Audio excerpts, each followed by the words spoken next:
Welcome everyone to the book launch of Stephen Moody's Savannah. We are so excited to be here. I am your host for this launch. I am Cindy Kibbe. I write epic fantasy under the name C.K. Donnelly. And let us welcome the incredible author for tonight, Stephen Moody. Well, you're so welcome. Thank you. Welcome. We are so excited. This is going to be a great book launch tonight. Let me tell you a little bit about Stephen if you haven't met him yet. He's devoted his life to the portrayal of humanity through abstract forms. He initially pursued a career in communications and broadcast journalism. Oh, you're a recovering journalist too. Yes. So am I. But the drive to create and the suggestion from his beloved led him to become an author. Moody released his debut novel, Hold On to Love, Forbidden Love, in 2022. His sophomore entry is Savannah, the book we're celebrating tonight. It's a paranormal fantasy filled with forbidden love and the struggle between faith and temptation. Moody is also a father of 3 children, 5 grandchildren, and he shares his home with 3 cats and a Rhodesian Ridgeback. Congratulations, Stephen, on the launch of your book.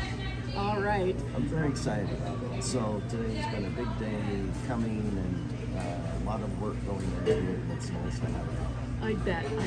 All right, so let's jump into some questions here and learn more about this. Okay, the novel is set in Savannah, Georgia, which I thought was a very interesting location for something that's kind of paranormal, kind of gives you the Anne Rice feeling. Why'd you choose that as opposed to New Orleans, Salem, Skinwalker Ranch?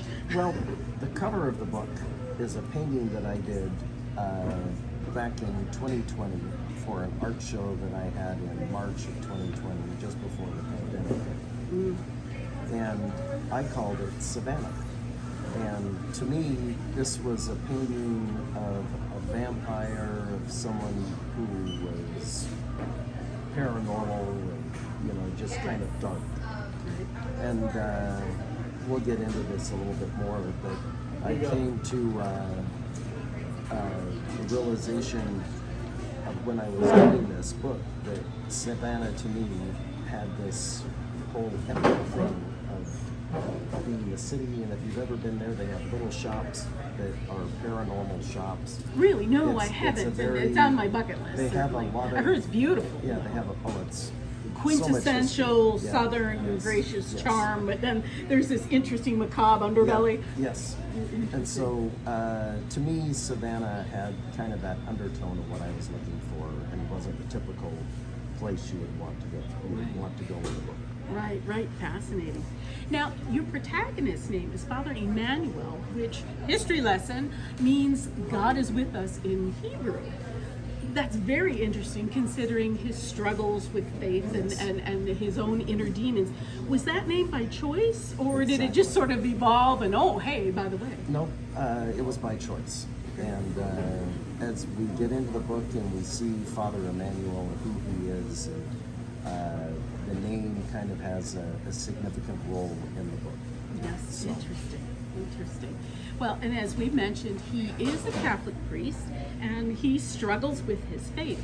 And I thought it was very interesting. So many times nowadays when we see priests in media, they are always fallen, they're corrupt, they have issues. It doesn't seem like we see Father Dowling or Father Brown anymore, for better or for worse. What did you try and do to keep this type of character fresh without rolling into a cliche or something that's been overused? Well, to me, I've seen so many people in clergy over the years who have been holier than thou and have fallen great depths.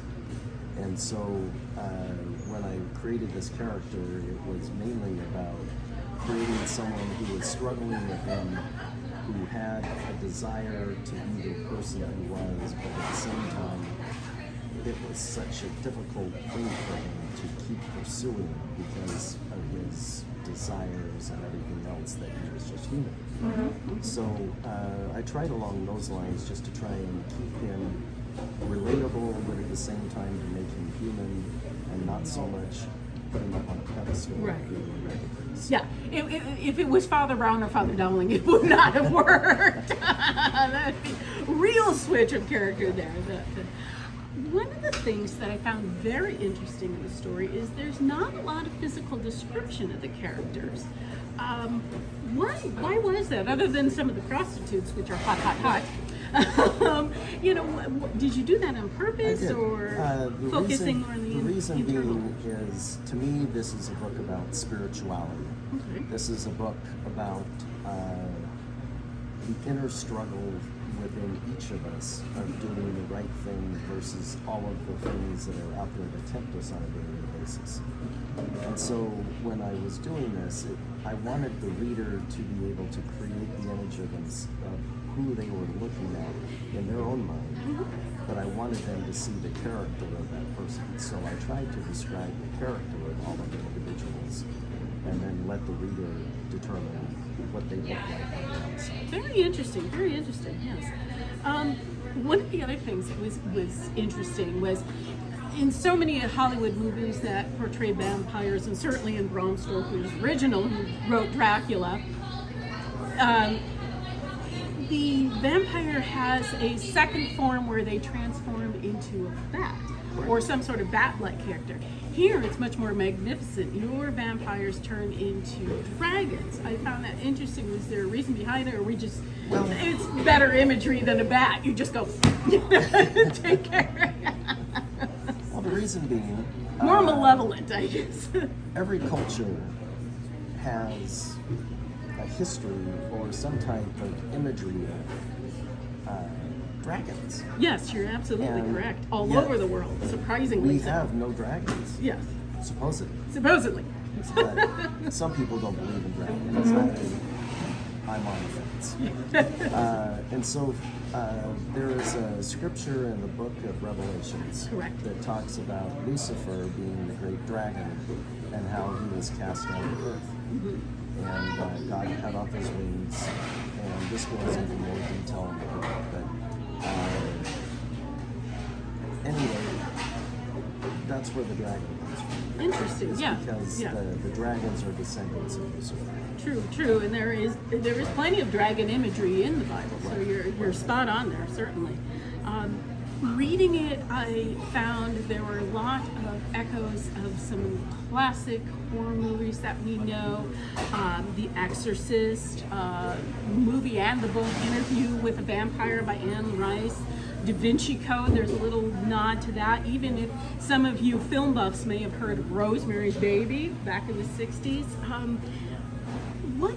What stories or movies did you draw from to kind of help give you that feeling? I have to tell you that I had some friends who were over, and they were asking me what project I was working on. I was telling them about the novel that I was currently writing, and in so doing, the daughter of one of my friends yelled out, "You need to write a book about vampires." And all of a sudden, I get this image of Savannah that I painted 5 years previously, 4 years previously. It's perfect. It was fate. Yeah, and it was like a big flash. I saw the book start to finish. Yeah. And I couldn't write fast enough. I stopped writing the other novel. I've got to get back to it. All of my energy was just focused on this. And I spent all of my time writing, and sometimes I would come home from work and maybe 5, 6 o'clock, and I would start writing, and before I knew it, it was time to go to work again. Yeah. And it was just one of those things where there just wasn't enough time in the day to get everything out. I know that experience. I went through the same thing when I wrote, my first book, Trine Rising. It ended up being just 4 stop, and I broke it into 3. But same experience. Now, at the time, I was a journalist. Yes. And so I was writing all day, then I'd come home and write all night. And, when you're an author, you basically check out of life for a good 18 months. Yeah. No one knows you, except maybe your family if you're lucky. So I completely understand what you're talking about there. There is a lot of themes and genres that Savannah could be put into. I felt it was horror, it was suspense. How do you like to categorize it It goes anywhere from horror, full-on thriller to I've got it romance. listed as an erotic thriller. And it is erotic. Yeah, lots of sex. Lots. Great sex. But, to me, I see the horror part of it, and the reason I made it a paranormal thriller is that everybody had categories for listing it as a paranormal thriller. Yeah. There was not a listing for a horror thriller. Yeah. And so, you're kind of caught with what the book companies are allowing you to put it as. Because they need someplace to shelve it. So, to me, it just became a paranormal thriller because there were so many things that science can't explain in the book that are more spiritual. Absolutely. Sure, certainly. And as we know, the vampire movies and books, that whole theme, and even vampire themes kind of blend into this dark fairies, but we call them fae. They're much more, more elven-like than Tinkerbell. They also take on the persona of vampires, and it's becoming almost a genre in and of itself. Why do you think these creatures have such appeal? It's really hard to say. I think it's because they're ethereal. There is no concrete evidence that vampires exist, but I think a lot of people believe that they do exist. And I think because of that, it kind of makes it kind of like that bad boy syndrome. Everybody's interested.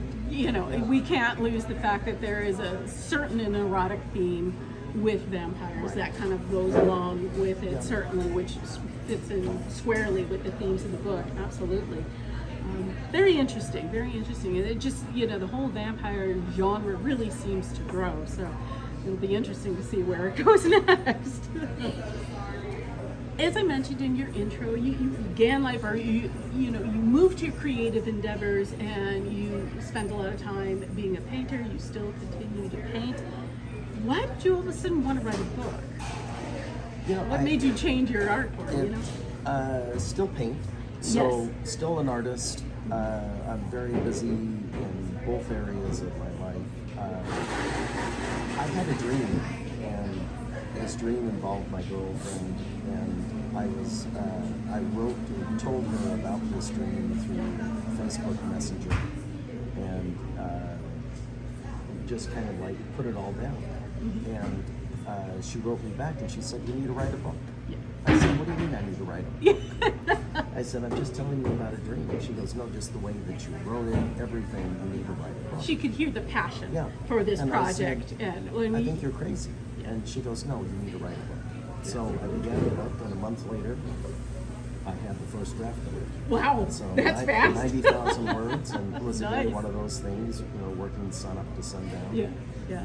So. Yeah. That's fast. I commend you. I really. Along those lines. So, what would you say your process is? Right. This one might have been a little bit different because it came to you lock, stock, and barrel, and you just were basically taking dictation for the movie in your head. Yeah. But do you typically have a process? Do you have some sort of habits that you do, or do you have a word count that you have? I do not do a word count per Me day. neither. It's too limiting. I have a software program that tells me how many words I produced every week. And I disregard. What is the program? Scrivener? Not Scrivener, Atticus. Okay, all right, sure. Yeah, Atticus. And it's a great program, and but at the same time, I plot everything out. I got all of the things where they come together, they go apart. All of the characters, who they are, their descriptions, all of those things. But this one, it was just a visual in my head that I just started writing. That's amazing. It was totally different than the other novels I've written. Interesting. And I say novels because there's another novel I've written that is not yet published. Okay. Well, good. Now we have more to expect, more to certainly. At one point in the story, and I thought this was such a beautiful quote, Father Emmanuel says, "Sometimes God has a funny way of making sure we stay on the path we were meant to travel in this life." I thought that was beautiful. And do you believe that? I absolutely believe it. There have been too many times in my life where I've headed down a certain direction, and all of a sudden, one door after another just slams in my face. And I do an about face, and I walk back through the doors that I just went through, and I go down a different direction, and all of a sudden the doors just start to open. So I definitely think that between our guardian angel and the energy of the universe, the energy of God, whatever you want to call it all keeps us going in the right direction. Absolutely, I agree. You mentioned that you have a novel. It's not published yet. What are you working on now? Working on actually the sequel of this one. I had a number of people who read the book, and they all called me up after they had read the book, and they said, WTF, you better not read this. Yeah. And I said, no, not going to leave you hanging. Got another novel that's coming, so it's just the next phase. Great. So, Great. What do you hope readers take away from this book? to me, this novel is about the temptations that we all face, and maybe temptations is too much of a religious word, but we all experience these things in life that want to take us down a certain direction, and sometimes we go with it and we shouldn't. But to me, this is a spiritual book. It's about falling from grace, and it's about redemption. So, Great. Well, everyone, Savannah is now on sale. You can get it at Barnes & Noble. Where else can we get it? Amazon and on my website if you would like a signed copy. Wonderful. moodyfineart.com. It's wonderful. Well, thank you so much, Stephen, and congratulations on a book well done. Thank you. Thank you.